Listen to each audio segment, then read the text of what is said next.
Hi everybody, welcome back. I'm Dorothy, a professional astrologer. You can find me on the web at nhastrologer.com.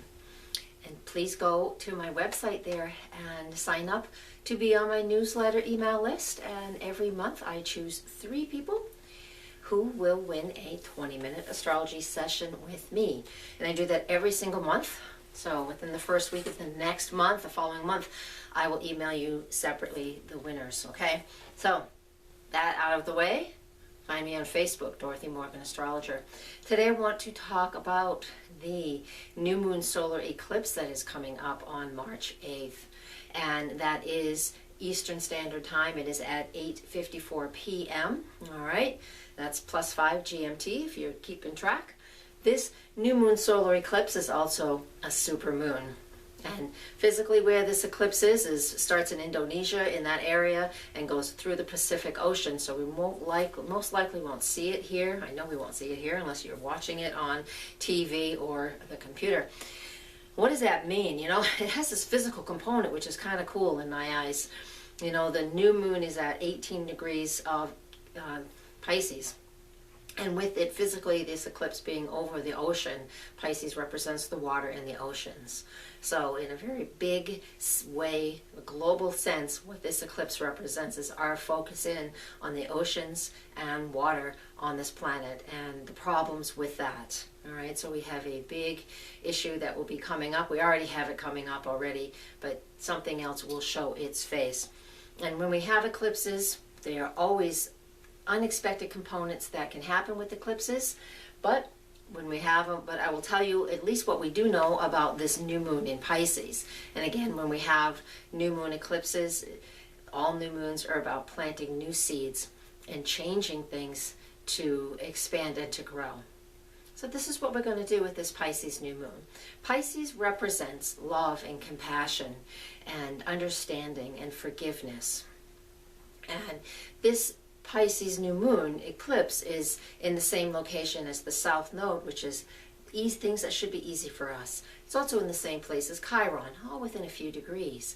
Chiron's that wounded healer. So what this new moon is telling me in it's not even in a vague sense, it's very specific, is that we need to find love and compassion and understanding and forgiveness for ourselves. This is where it needs to start. It needs to start within our own bodies, within our own hearts and minds. Pisces is the zodiac sign that is all about spirituality. It's about, knowing no boundaries. So let's use this energy in a very positive way. So where in your life are you going to step it up and do something new for yourself? Where are you going to have that sense of understanding for yourself? And then of course, it spreads into the world around you. But that sense of understanding for yourself and compassion for yourself and forgiveness for yourself. Once we do these things for ourselves, then it's easy to help to do it for others. So many of us carry heavy baggage of fear and guilt and all these issues that we don't seem to want to let go of. Now, I want to address as well the opposite side of the eclipse here. I mean, the eclipse is a new moon, so everything's in the same place. And in a minute, I'm going to get to what it is for each zodiac sign. So you're watching the one that has your zodiac sign in the title right now, but this intro is going to be on every video. But the opposite place of where this eclipse is the North Node and Jupiter. And there where we had an eclipse in September 13th. So this eclipse point, this axis of where eclipses were here and here over the last 6 months is really incredibly important. And that Virgo axis is, are you focusing too much on details? Or are you not doing enough for yourself in your daily routine that is giving you enough of a break so you can feel like you're actually existing and living a life that you want to live? So basically, let me just tie this up and then we'll get to each of the zodiac signs, which means what house it will be in for you and what additional information for each zodiac sign. So to wrap this up, Pisces wants us to find that love and compassion and forgiveness within ourselves so we can spread that to others, all right? Letting go and releasing certain details that we've been hanging on to, especially since September, but probably for a lifetime, letting go and allowing these things that have been just picking at us for a very long time. We need to find a way to release this.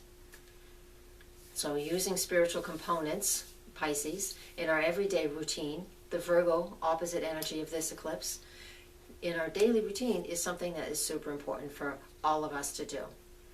All right, Saturn is at a square angle to all of these points I just mentioned, and what that represents is that Saturn in Sagittarius, it's like a breaking down of my old beliefs. It can be very philosophical. So we have this whole structure and this whole setup right now with this eclipse of moving through old beliefs, old ways of doing things, so we can step into a newer vibration and a newer energy for ourselves, and how we want to feel, and how we want to love ourselves, have that compassion for others, and that forgiveness, which is very, very important. Because if we don't want to do that, we can just become a martyr and feel very insecure. And that's not the best way to live in these bodies and to express what the soul wants to express. So try setting some new goals in that department of love, compassion, forgiveness, harmony. All right, what comes next is a little bit for each of the zodiac signs. So you won't even know I'm gone. Okay, hi Cancer, this one is yours. And so this eclipse happens in your solar ninth house. And what that represents is higher learning. So higher spiritual learning, metaphysical learning, philosophical type things. Really, digging your heels in where you feel you want to do it. So finding a new level of education. But what I see here is just lots of new different classes. Not too many, but a few. If you have some type of interest in learning to meditate differently or some different type of energy work, whatever it is that you're interested in, there's an opportunity for you to do that with this new moon solar eclipse in your ninth house. Now, make sure that if you have this going on here and you've been taking lots and lots and lots of classes over the last couple of years, maybe it's time for you just to hit pause and start letting some of this stuff integrate. All right, that's a big opportunity for you there. So allow that stuff to integrate in there. So this is an opportunity to learn more or to remember what you've already learned and start to bring that in to your everyday living and your existence in your life. So work with that and set those goals in that way, okay? Focusing in on the education that you have or want. Thank you. Okay, everybody, thank you so much for watching. I hope you got that okay. And if you didn't, you're more than welcome to email me and connect with me if you have questions. The icon will be up in the corner, so you can always click there and get right to my website, or the live links right below the video are there as well. Please subscribe to my channel. I would love it, and that way you'll know when the next batch of videos come up, because they'll be in another week or so after this one. And because we have 2 eclipses this month, and you want to catch up on that full moon eclipse when that happens too. If you're a member, a subscriber, you will be notified. So thank you so much for watching, and I guess I'll leave you with that. Thank you. Be authentic. Always be yourself.